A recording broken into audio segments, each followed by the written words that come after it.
First on Fox, frustrations continue to mount against Cook County State's Attorney Kimberly Foxx as a growing number of attorneys in her office resign, a source familiar with the matter told Fox News Digital.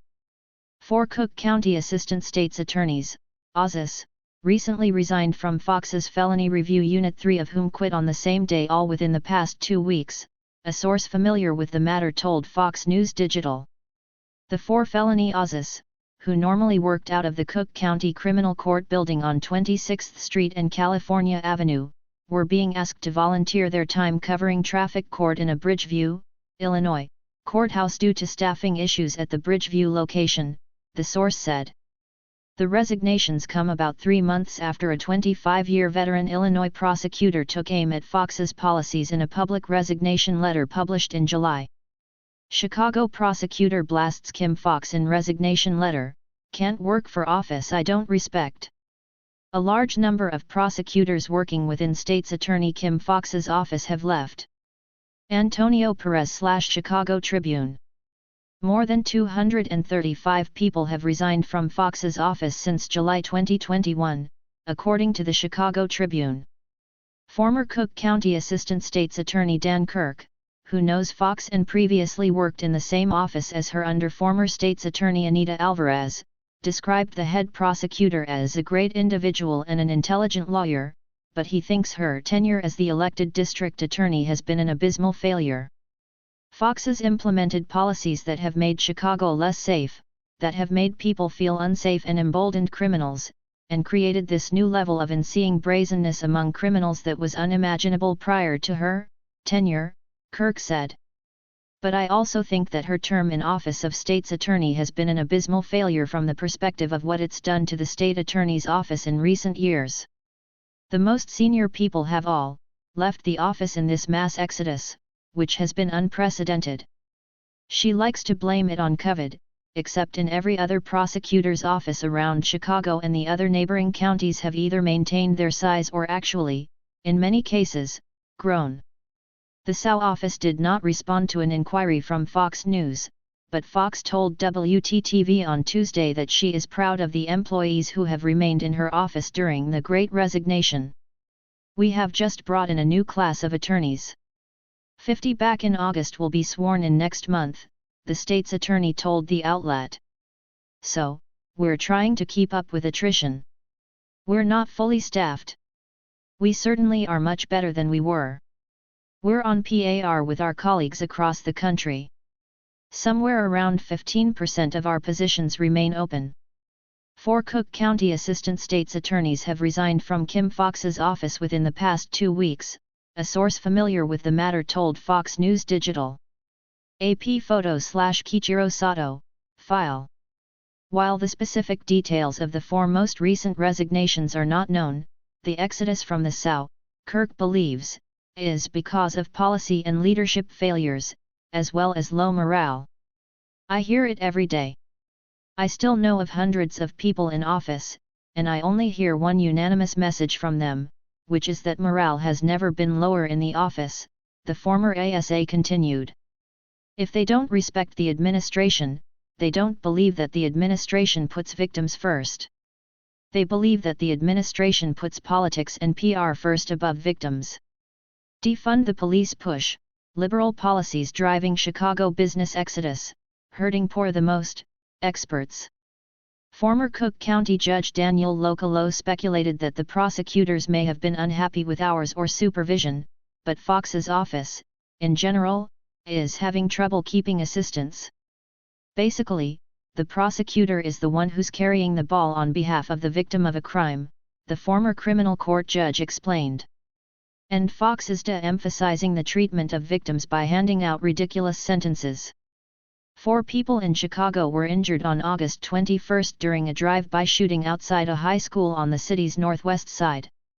Foxx 32.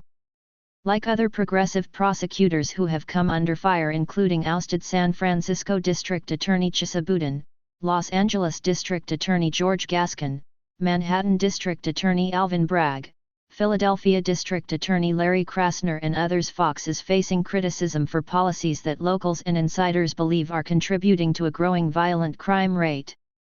In Chicago, murders are down 17% so far this year, with 523 murders recorded in 2022 compared to 633 at the same time last year, according to statistics from the Chicago Police Department, CPD.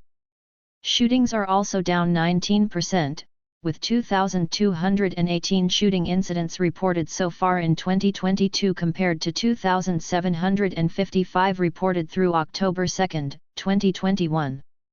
But murders and shootings are up since 2020, 2019 and 2018. Chicago violence erupts over holiday weekend, 30 people shot, 2 fatally. Violent crime including burglary, robbery, theft, and motor vehicle theft is also up 37% on average so far this year compared to last year, as well as 2020, 2019 and 2018. Critics have voiced concern over the 2023 Illinois SAFE-T Act, set to take effect January 1, which aims to eliminate cash bail and detain criminals only if the defendant poses a specific, real, and present threat to a person, or has a high likelihood of willful flight, and implement police reform measures. Chicago police officers investigate the crime scene where a man was shot in the alley in the Little Village neighborhood on July 2, 2017 in Chicago, Illinois. A South Carolina sheriff's deputy was shot and an armed suspect was killed in July, authorities said. Joshua Lott/AFP via Getty Images. We're seeing this erosion of public safety or this feeling of erosion of public safety in Chicago and other large cities, Kirk told Fox News Digital.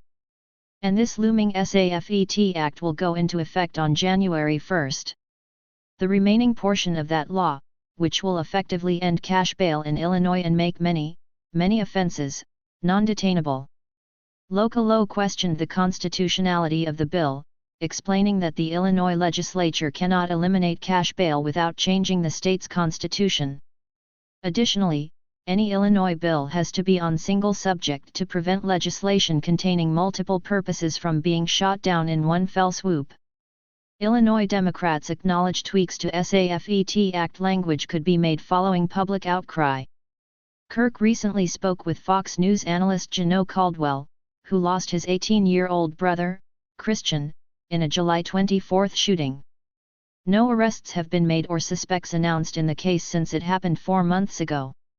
Christian was one of 3 people injured in the shooting, and Caldwell believes the teenager was an unintended target. He was simply at the wrong place at the wrong time, like many other Chicago violent crime victims. Jano Caldwell and his brother, Christian, in their last photo taken together. Fox News Digital. Why have 3.5 months passed without any answers? Why hasn't Christian's murderer been detained? In Chicago, the way that it works is that when a police agency wants to bring forth charges against an individual, they have to contact the state's attorney's office felony review unit, and then the unit reviews the case and makes an assessment about the facts in the line and if appropriate, brings charges or in some cases rejects charges because it's just not there, Kirk explained. It is unclear if CPD has presented the case to Fox's office for review. In the meantime, Caldwell has managed to turn his grief into action as he awaits answers.